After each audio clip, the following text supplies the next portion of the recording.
kedewasaan dalam beribadah ya. Dalam Tadi beribadah. dikatakan ya, maksudnya tingkatannya lebih tinggi. Ya. Kalau misalnya masih awal mungkin kita masih mengharapkan surga dan neraka. Mungkin pada level berikutnya nggak peduli mau masuk surga dan neraka, tapi saya cinta sama Allah. Saya melakukan ini karena bagaimanapun surga dan neraka adalah hak prerogatif Allah. Allah. Oh iya. Betul. Tidak ada yang bisa memastikan. Ada cerita misalnya seorang pelacur yang sudah bertobat, Ya. kemudian dia masuk surga hanya gara-gara memberi minum kepada seekor anjing. Ya. Kenapa? Pada itu malaikat pada ribut. Malaikat Malik ingin menjebloskan dia ke neraka. Dia pelacur. Tapi ada malaikat Ridwan ingin memasukkan dia ke surga. Enggak, dia punya kasih sayang meskipun kepada seekor anjing. Ya. Kemudian setelah berdebat para malaikat dalam kisah itu, Allah mengatakan atas rahmat kasih sayangku, dia aku masukkan ke surga.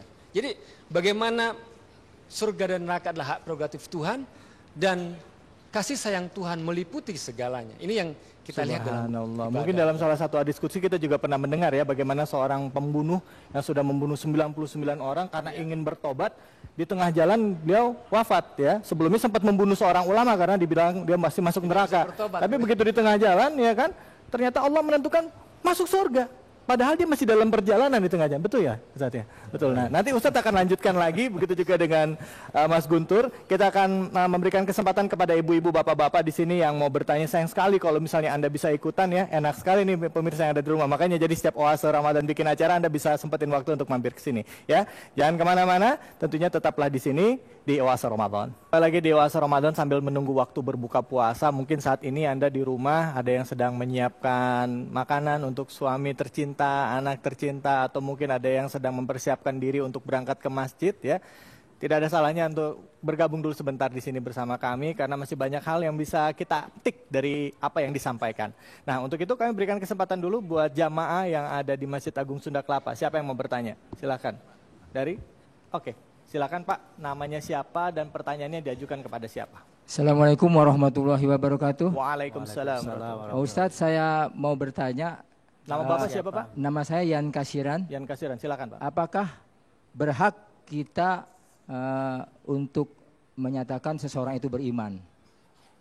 Gitu. Oke. Waalaikumsalam warahmatullahi wabarakatuh. Waalaikumsalam warahmatullahi wabarakatuh. Apakah kita punya hak untuk menyatakan orang tersebut beriman atau tidak? Maksudnya kita boleh punya hak untuk Atau menilai kita seseorang sendiri, gitu ya. Apakah itu hak prerogatif Allah semata atau kita boleh menilai tersebut gitu ya Pak ya? Baik, berikutnya siapa yang mau bertanya? Ya, Ibu silakan. Assalamualaikum warahmatullahi wabarakatuh. Waalaikumsalam warahmatullahi wabarakatuh. Nama saya Ibu Rita. Saya mau bertanya, kenapa kekerasan atas nama agama mudah sekali terjadi? Baik, ya. Assalamualaikum warahmatullahi wabarakatuh. Waalaikumsalam warahmatullahi wabarakatuh. Bu Rita, kenapa mudah sekali terjadi kekerasan atas nama agama? Ini mungkin masih ada urusannya dengan keimanan nih. Kadang-kadang kita atas nama Allah, atas nama Tuhan, kita melakukan penghalalan terhadap apapun yang kita kerjakan dan pembenaran. Silakan, mungkin pertanyaan pertama silakan Ustadz Abu Sangkan. Terima kasih pada Pak Yan. Bolehkah kita mengatakan saya sudah beriman? Atau mengatakan orang lain itu sudah beriman? Boleh kita mengatakan amantu billahi rabbah. Saya beriman.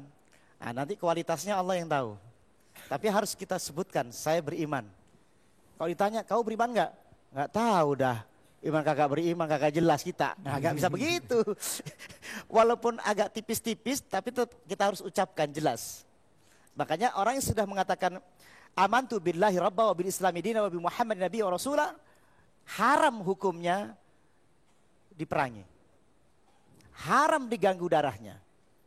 Jadi ada orang yang mudah sekali menyesatkan, justru dia tidak ngerti bab iman tadi itu.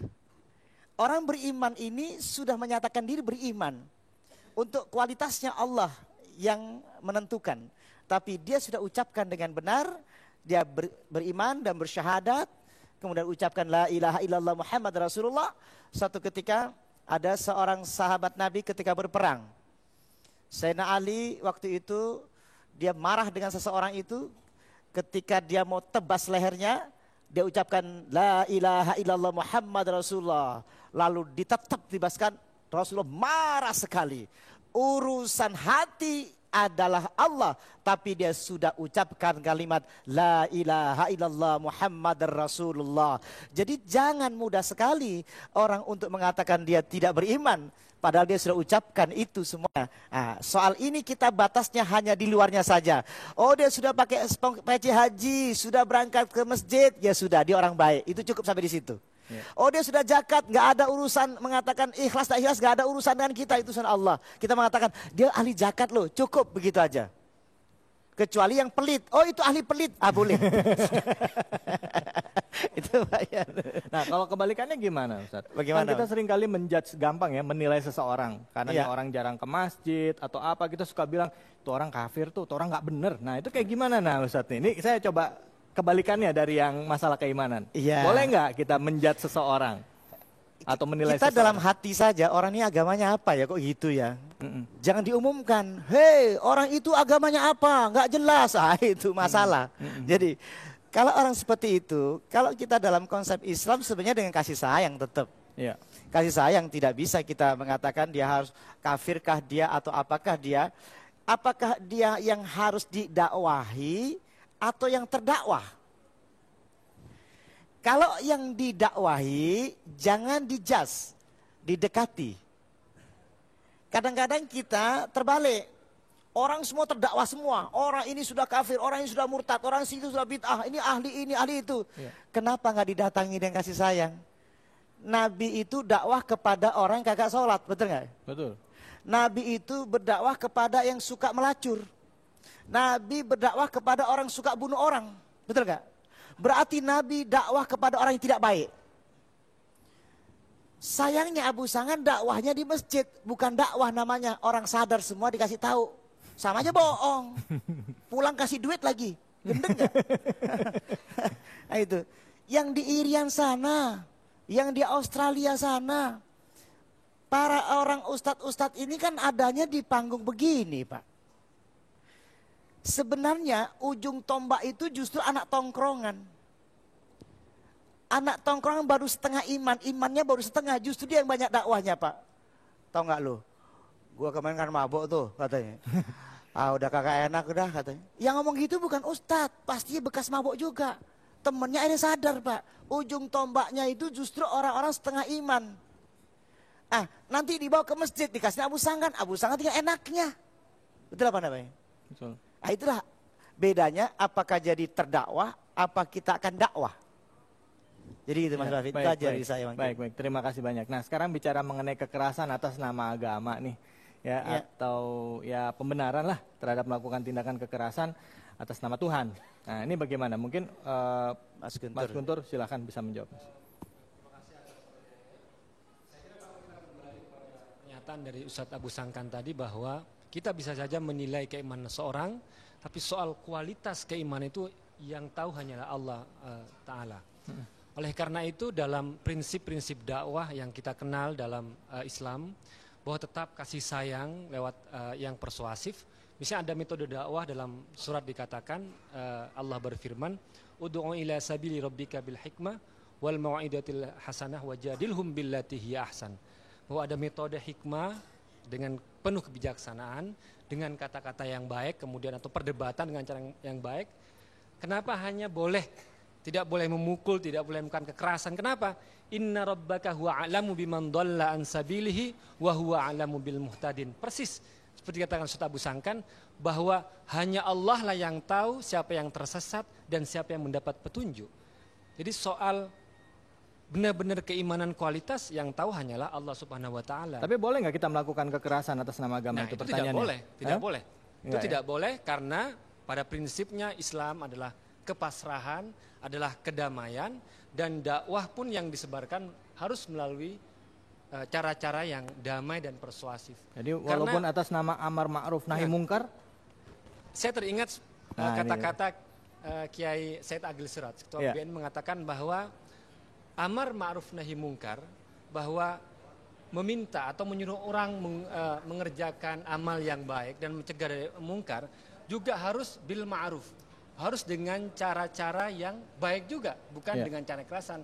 Dalam prinsip usul fikih dikatakan ad-dararu la yuzalu bid-darar, bahwa ada kerusakan. Misalnya orang kita melihat kerusakan, ada dekadensi moral, ada patologi sosial, ada penyakit sosial, itu tidak bisa diselesaikan dengan kerusakan yang sama, Ya. dengan sweeping yang sembarangan. Harus ada aparat. Oleh karena itu disembuhkan atau dihilangkan dengan kerusakan yang lain. Oleh karena itu, amar ma'ruf nahi mungkar harus juga dilakukan dengan cara yang ma'ruf. Ya, ini yang perlu sebagai prinsip. Oke, jadi harus dengan cara yang ma'ruf, cara yang baik juga kalau amar ma'ruf nahi mungkar. Ada yang mau nanya? Siapa? Silakan. Waduh, langsung. Bapak dulu deh sebentar ya, Pak ya, sebentar, Pak. Silakan Bapak, mic-nya boleh saya bantu sebentar. Ya. Bismillahirrahmanirrahim. Assalamualaikum warahmatullahi wabarakatuh. Waalaikumsalam. Nama saya Kahfi. Al-Kahfi. Ya. Kaitannya dengan keyakinan dan kepercayaan terhadap qada dan qadar. Setiap saya khususnya pribadi mau melaksanakan musafir atau perjalanan, khususnya kalau mau naik pesawat, kadang kita cek pesawat apa yang kita akan gunakan dan bagaimana kondisi cuaca pada saat penerbangan nanti. Ya. Kaitannya dengan qada dan qadar tadi, apakah ada kewajiban kita sebagai manusia untuk mengecek atau untuk melihat perjalanan malam hari atau siang hari atau cuaca baik dan buruk, lalu sejauh mana kita kaitkan dengan tawakal atau pasrahan kita kepada Allah Subhanahu wa taala. Itu saja. Terima kasih. Assalamualaikum warahmatullahi wabarakatuh. Waalaikumsalam warahmatullahi wabarakatuh. Waalaikumsalam Baik. warahmatullahi Ya. wabarakatuh. Mungkin Ustaz Abu Sangkan silakan nih, orang kalau percaya qada dan Sayyidina qadar. Umar itu pernah mendatangi suatu tempat di mana tempat itu, kampung itu banyak penyakitnya. Lalu Sayyidina Umar balik, nggak jadi. Diolokkan sama sahabat yang lain. Wahai Umar, kenapa kau takut dengan takdir di situ? Saya tidak takut takdir. Saya menghindari takdir dengan takdir Allah juga. Jadi takdir itu ada dua yang terjadi di situ. Ketahuilah takdir itu. Ketika kita melihat bahwa ini cuaca buruk, kan ada takdir yang tidak buruk cuaca itu. Betul apa enggak? Tapi ada lagi ketentuan yang takdir yang tidak bisa kita ikuti dengan pikiran kita. Contoh, orang naik pesawat kemarin yang jatuh ke Gunung Salak. Ujuk-ujuk orang ini nggak jadi naik gara-gara sholat. Ya kan? Ada yang tiba-tiba pengen naik, jatuh. Ada dua lagi. Waktu Hercules jatuh, bukan Hercules preman, bukan. Tapi pesawat Hercules jatuh. Yang paling aneh itu ada yang tidak naik pesawat tapi kejatuhan pesawat. Iya. Satu rumah di tengah sawah, lagi tidur enak. Pesawat lewat, mbok ya lewat sedikit, kenapa sih? Kenapa pas rumah saya, prek, lagi tidur itu, plek, gimana menghindarinya? Iya. Betul apa enggak? Jadi dia tuh ingin menghindari, kenapa pas di rumah saya kok nggak lewat sedikit aja? Uang sedikit aja bisa sebenarnya itu. Kenapa jatuh di sini? Itulah takdir, yang harus diimani semua. Jadi itu. takdir itu ada yang bisa dihindari dan ada yang memang ada sudah yang ketentuan bisa kita Allah, hindari. Ya. Kalau kita bisa misalkan pilek, kita hindari bisa sebenarnya itu kan. Ya, gitu. Oke, baik. Jelas ya Mas ya. Kita akan lanjutkan lagi dan setelah ini kita akan bagi-bagikan hadiah khusus untuk Anda pemirsa yang ada di rumah, 1 juta rupiah ya, tentunya bersama rekan saya Fitri yang nanti akan bagi-bagikan hadiah hanya di sini Dewasa Ramadan. Jangan kemana-mana. Assalamualaikum warahmatullahi wabarakatuh. Terima kasih pemirsa setia Metro TV dimanapun Anda berada. Senang rasanya saya Fitri bisa berada di acara kuis Oase Ramadan kali ini. Seperti biasa kami akan membagikan hadiah senilai 1 juta rupiah. Caranya cukup gampang sekali. Anda hanya menelpon ke nomor telepon kami di 021 5011 0022 atau di 021 5055 0022. Pertanyaannya sangat gampang. Siapakah yang berhak menilai keberimanan kita? Apakah A manusia ataukah B Allah? Saya ulang sekali lagi ya. Siapakah yang berhak menilai keberimanan kita? Apakah manusia ataukah B Allah? Iya, saya tunggu jawaban Anda di 021 5011 0022. Iya, halo. Halo, Assalamualaikum. Indahnya berbagi. Iya, dengan siapa di mana, maaf? Dari Subarlin di Barat. Iya, jawabannya apa, Pak? B. Allah. Iya, Bapak, selamat Anda mendapatkan hadiah senilai 1 juta rupiah. Ya, pemirsa Metro TV, selain hadiah senilai 1 juta rupiah yang sudah